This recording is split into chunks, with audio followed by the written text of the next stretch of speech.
오늘 말씀 제목을 한번 따라해 보실까요? 세상이 감당하지 못하는 교회. 다시 한번 조금 바꿔서 제목을 한번 읽어보겠습니다. 세상이 감당하지 못하는 하나님의 사람. 할렐루야. 네, 오늘 말씀 히브리서 11장 끝에 부분의 말씀을 읽었는데, 이 말씀 가운데 핵심되는 말씀이 38절에 있는 말씀이 됩니다. 38절에 이렇게 말씀했습니다. 이제 괄호가 있는데 괄호는 여러분 신경 쓰지 않으시면 되고요. 이 말씀에 뭐라고 했습니까? 이런 사람은 어떻게 해요? 세상이 감당하지 못하느니라. 여러분, 이런 사람이 되시기를 바랍니다. 세상이 감당하지 못하는 사람, 한 사람 한 사람이 나오고 있는데 그 사람들을 세상이 감당할 수가 없다는 거예요. 그 한 사람을 감당할 수 없는 그런 사람입니다. 그런 사람들을 소개하고 있습니다. 또 그런 공동체를 소개하고 있습니다. 우리가 그런 사람이 되기를 기도하면서 힘써야 되고요. 여러분, 그런 한 사람 한 사람이 되시기를 바라고, 또 그런 하나님의 교회가 되기를 우리가 소망하면서 그런 교회를 함께 세워갈 수 있기를 바랍니다. 오늘은 이 세상에 대한 얘기를 좀 더 하려고 합니다. 그리고 교회에 대한 말씀을 거기에 대응해서 연결해서 말씀을 나누려고 합니다. 우리 주님께서 우리는 어떤 존재라고 하셨냐면 세상 속의 소금이고 세상 속의 빛이라고 말씀하셨습니다. 세상에서 빛을 비추고 또 세상에서 소금의 역할을 감당해야 되고요. 세상을 떠나 있는 게 아니에요. 우리는 세상 떠나서 아이고 세상 복잡하고 아우 세상에 뭐 이렇게 참 안 좋은 것도 많고 악한 것도 많고 어둡고 그러니까 우리는 세상 떠나 가자 이런 것이 아니고요. 세상 속에 살고 세상 가운데 함께 있고 세상 가운데서 함께 아파하고 또 그 가운데 몸부림치고 그러면서 하나님의 뜻을 이루기 위해서 힘쓰는 존재가 되어야 되고, 그래서 고린도전서의 바울 사도도 말씀하는데, 야 너희들 그렇게 하면 세상 밖으로 나가야 된다. 세상 밖으로 나가는 게 아니에요. 우리는 세상 가운데서 함께 살고 그 가운데서 하나님께서 기뻐하시는 뜻을 이루어야 되고요. 그 가운데 하나님께서 역사하시는 그 생명을 체험하고 그 생명을 흘려보내는 삶을 살아가는 줄 믿습니다. 그런데 그것이 쉽지 않아요. 그것이 세상의 가치가 있기 때문에 세상 사람들과 부딪히면서 그것이 간단치 않습니다. 그래서 우리가 생각을 분명히 해야 되고, 우리가 누구와 어떻게 대화를 하고 어떤 가치관을 가지고 살아가느냐, 이것이 굉장히 중요한 부분이 됩니다. 세상과 교회, 그리고 세상과 교회의 그 가치관, 하나님의 사람과 세상 사람들과의 가치관, 또 세상 사람들의 시선, 하나님을 향한, 하나님의 교회를 향한, 또 하나님의 사람을 향한, 하나님의 뜻대로 살고자 하는 하나님의 사람들에 대한 세상의 시선이 어떤 때는 고울 수도 있고 좋을 수도 있고 긍정적일 수도 있고 어떤 때는 그렇지 않을 수도 있습니다. 오늘 말씀에 보면 하나님의 사람들이 막 놀라운 역사들을 막 일으키기도 하고요. 그래서 환호를 받기도 하고, 그래서 막 승리를 하기도 하고, 그런데 어떤 때 보면 고난도 받기도 하고 외롭게 살아가기도 하고 막 힘든 그러한 처지에 처하게도 되는 것을 오늘 히브리서 11장 말씀하고 있고요. 그래서 이 두 부분으로 나눠져 있거든요. 그래서 아주 긍정적이고 막 환호를 받는 그러한 하나님의 사람들의 모습, 그리고 또 그렇지 않고 참 어렵고 힘든 그런 가운데서 하나님의 뜻을 이루기 위해서 몸부림치는 그런 하나님의 사람들의 모습을 기록하고 있습니다. 우리가 이것을 함께 잘 우리가 봐야 되고요. 그러니까 이게 어떻게 가야 되나, 어느 쪽을 원하는가, 어떻게 보면 이것이 어떤 상황에 따라 흔들리는 것이 아니라 분명한 주관을 갖고, 그리고 그 가운데에 우리가 걸어가야 할 그러한 길, 그러한 자세가 있다는 것을 분명히 알아야 합니다. 제가 이 말씀을 함께 나누는 것은 지난 시간까지 요한계시록까지 마쳤는데 말씀을 어떤 말씀을 CD를 증거하는지 등등 기도하면서 준비하면서 요즘 돌아가는 모든 일들, 세상의 여러 가지 일들의 복잡한 그런 것들을 보면서, 특별히 유튜브, 제가 금요일 날에도 유튜브에 대한 얘기를 좀 했습니다만, 많은 교회를 향한 여러 얘기들이 있고 또 이것이 옳고 저것이 옳고 하는 많은 유혹하는, 현혹하는, 혼란케 하는 그런 소리들이 굉장히 많아서 여기에서 분명한 우리가 주관을 갖고 좀 든든히 서지 않으면 상당한 혼란을 겪을 수 있겠다라는 그런 위기의식도 제가 좀 느끼고 있어서요. 그런 부분에서 우리가 다시 한번 하나님의 사람으로 하나님의 교회로서 우리의 자세를 다시 한번 돌아보는 것이 필요하겠다, 기도하면서 그런 생각을 하게 됐고요. 요즘 보면 여러 가지 위기인 것은 사실이죠. 코로나 시대를 지나오면서 교회 여러 가지 좀 어려운 부분들이 있고, 교회 성장의 부분보다도 교회가 많이 이제 어려워지고, 또 약한 교회들은 많이 또 문도 닫고 뭐 이런 것이 현실이기도 하고요. 이런 그 신문 기사를 제가 봤어요. 코로나 이후에 한국 교회 신뢰도가 많이 떨어졌다는 그런 기사를 제가 봤는데, 뭐 세상의 좀 평가에 대한 얘기를 오늘 좀 하게 될 겁니다. 어떤 얘기를 하냐면, 여러분 동감이 되실려는지 모르겠습니다. 현재 10명 중 7명이 한국의 교회를 신뢰하지 않는다, 그런 뭐 조사를 했다는 거예요. 여러분 주위에는 예수님 믿는 사람들이 많으니까 뭐 전혀 그렇게 안 느낄 수도 있지만, 전체적인 조사를 해보면 좀 그렇다라는, 저도 그렇게까지는 생각이 안 됩니다만, 근데 그 이유가 뭐냐면은 코로나를 대처하는 교회의 모습에서 교회에 대한 많은 실망을 했다라는, 그래서 특별히 한국의 특별한 상황이기도 합니다. 전 세계적으로 코로나 위기를 겪으면서 그렇게 교회와의 갈등을 많이 겪지를 않았거든요. 세계적으로 사실은 그렇습니다. 예배드리고 모이고 그런 부분에 대해서 정부가 그렇게 강력하게 대응하거나 뭐 통제하거나 그렇게 좀 하지도 않았고요. 그런데 우리나라는 신천지 문제부터 발발하면서 이제 그런 것이 주 원인이 되기도 했습니다만, 교회 또 예배 이런 부분에 있어서 상당한 갈등을 겪은 것은 사실입니다. 그러면서 사람들이 이게 인상을 찌푸리게 되는 거죠. 불편하게 생각하는 거죠. 왜 교회가 그렇고 교회 가는 걸 막 겁내고 말이에요. 그래서 사람들이 그런 부분에서 교회에 대한 신뢰도가 많이 떨어지게 된 결과를 은근히 그런 것들이 누적됐다, 이런 보고한 것을 제가 한번 신문에서 봤고요. 코로나 이후에 어떤 교단은 교회 개척 희망자가 급격히 줄었다라는 그런 위기의 보고도 한 것을 제가 봤습니다. 여러분, 사실 통계가 중요할 수도 있고 중요하지 않을 수도 있어요. 그래서 체감하는 것이 중요해요. 체감이라는 것을 중요하게 우리가 생각을 하는데, 이런 거죠.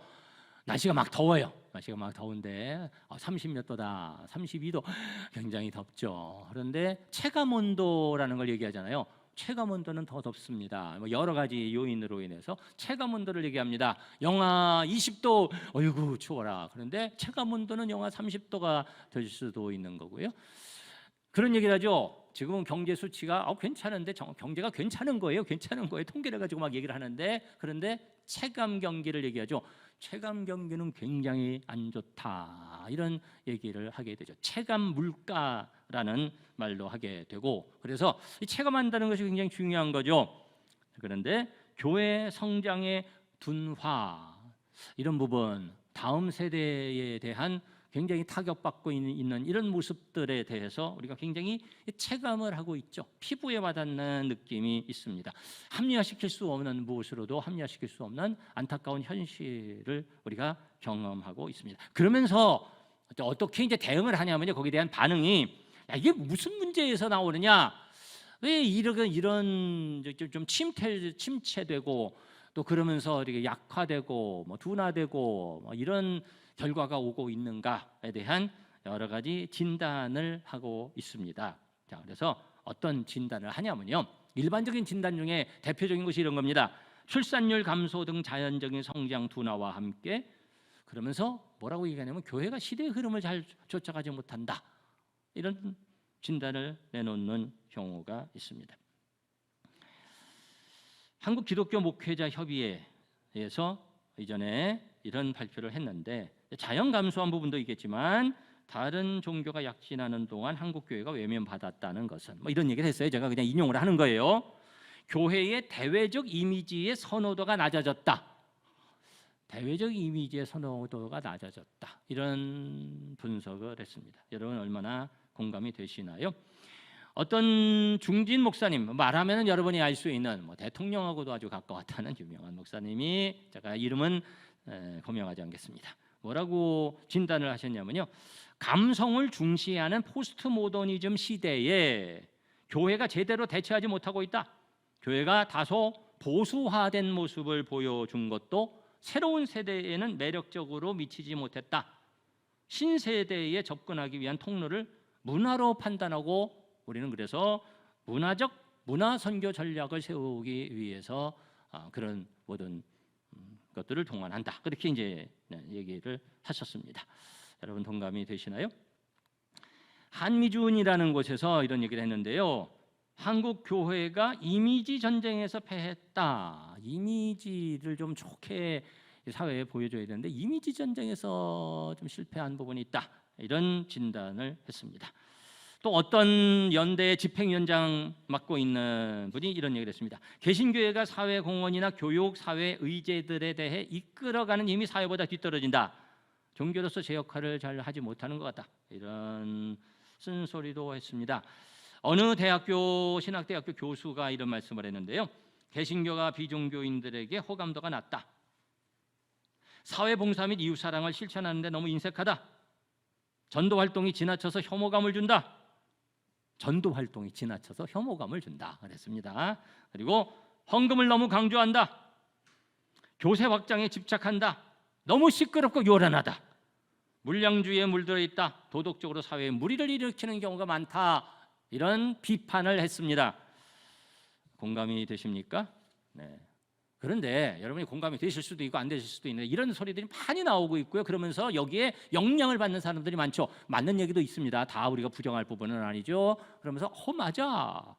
근데 그런 것들이 이렇게 제가 소개를 했으니까 여러분이 아시고, 여러분들이 지금 처음 들어보는 그런 게 있나? 왜 불편한 내용도 있고 그러겠지만, 이런 부분들이 요즘은 그냥 어디 봐야 되는 게 아니라 이게 손으로 다 들어오죠. 손으로 다 들어와 가지고, 그래서 막 쇼츠로 나오고 유튜브로 나오고 그러면서 막 이렇게 막 스피커를 틀기 때문에, 그러면서 맞아 이런 생각을, 내가 다 틀리다는 얘기를 하는 거 아니고 다 맞는다는 얘기를 지금 하는 건 아니에요.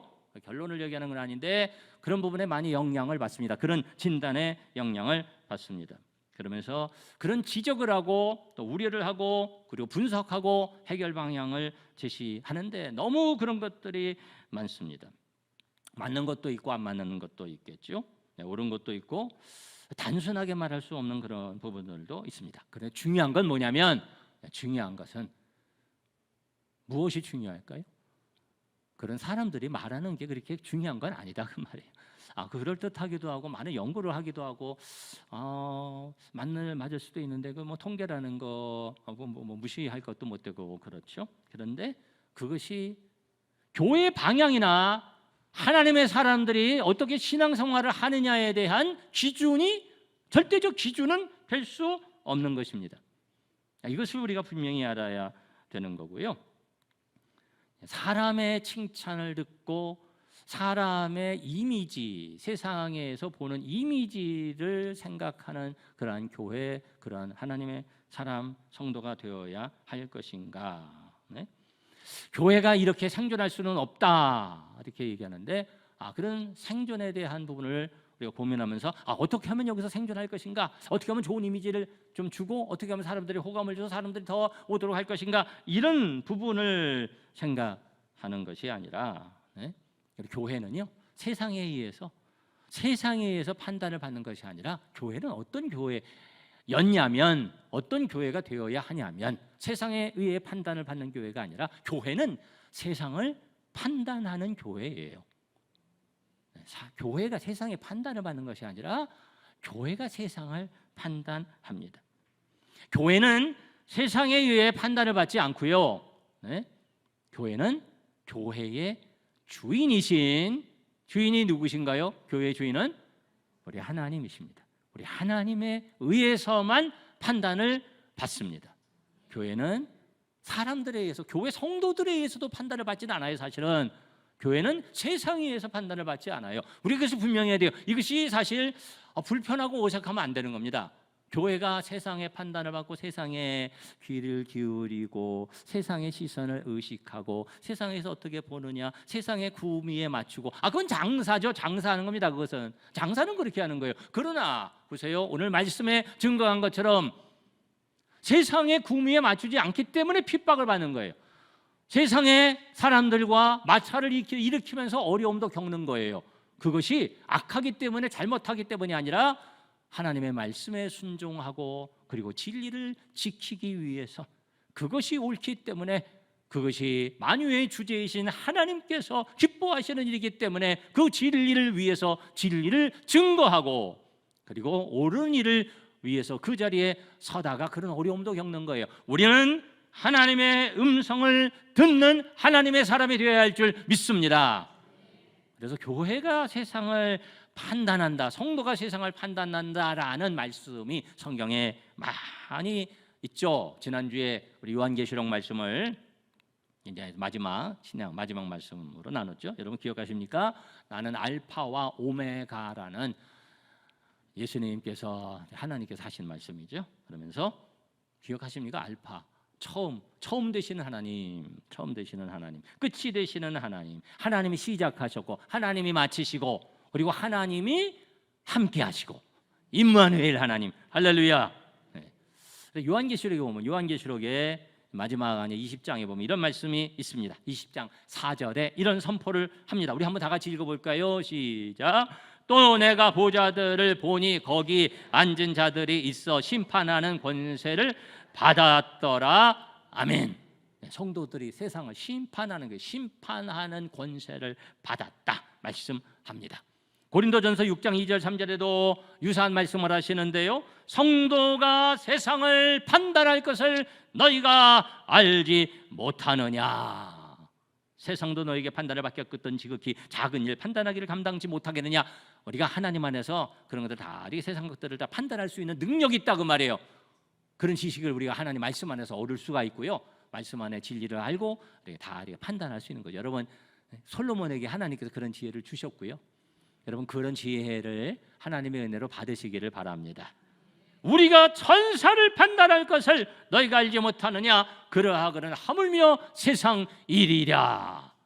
하나님의 사람에게 있는 그런 자부심이고요, 그런 권능이 됩니다.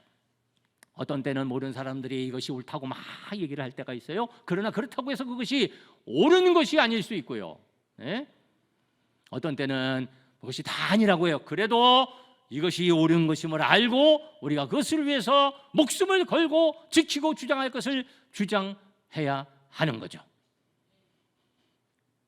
동성애에 대한 지금 사회적 여론이 한참 우리나라에 좋았던 때가 있어요.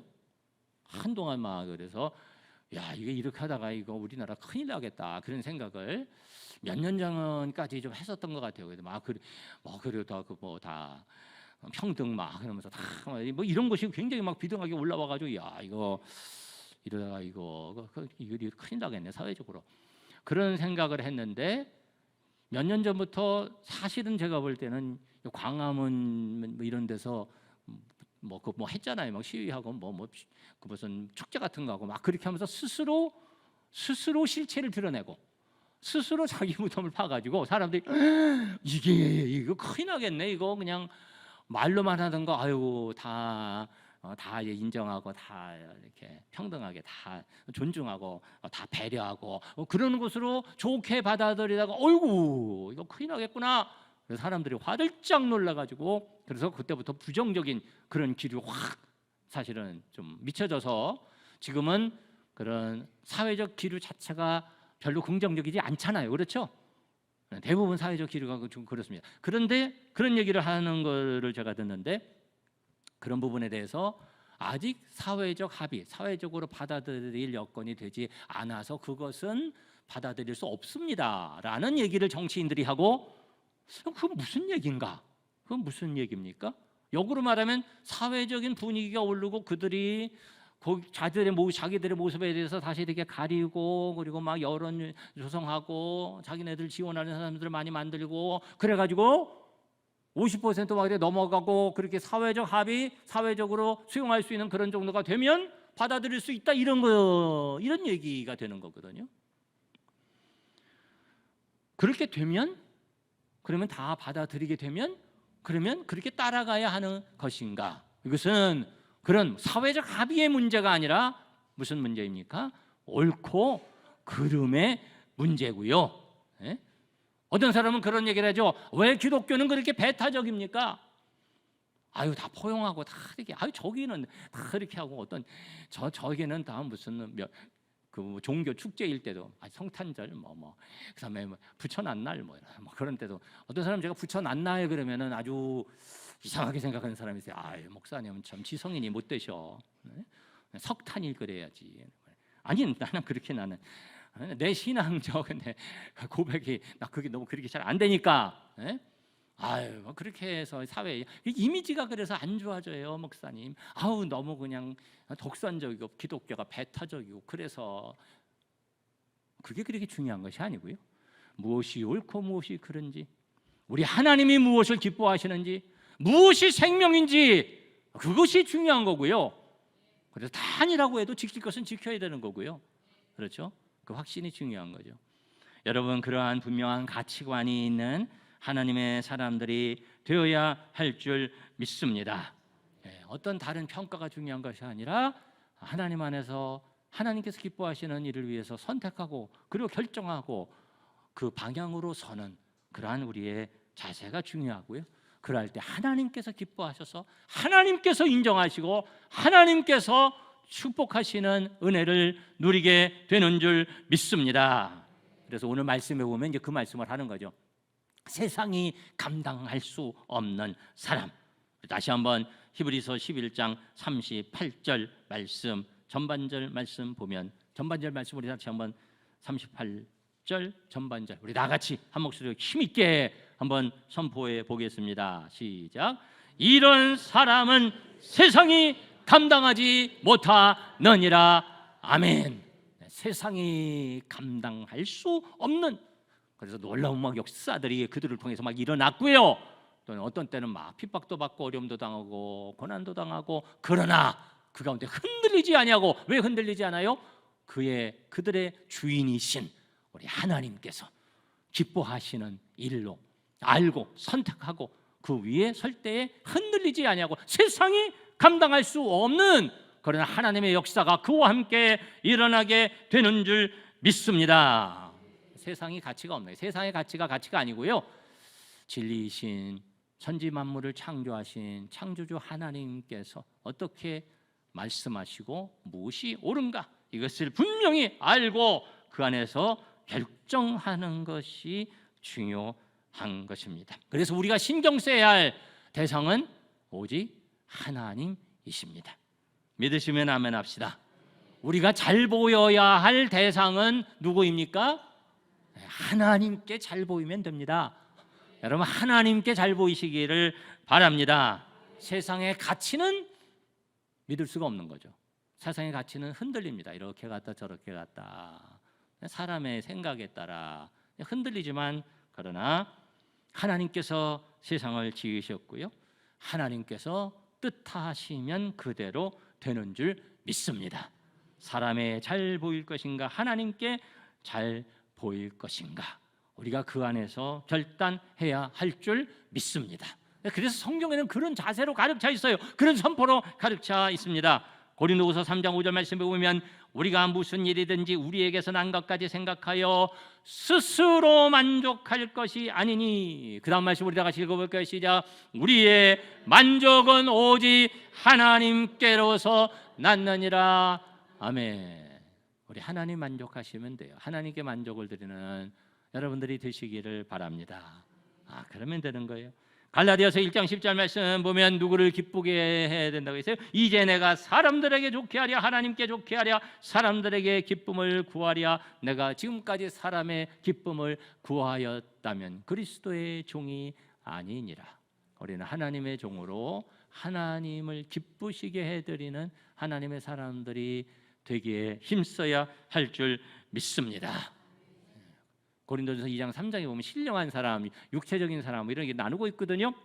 그러면서 신령한 사람 모든 것을 판단하나 자기는 아무에게도 판단을 받지 아니하느니라. 사람의 판단이 중요하지 않다는 그 말이에요. 누가 주의 마음을 알아서 주를 가르치겠느냐. 그러나 우리가부터 다 같이 읽어볼까요? 다 같이 시작.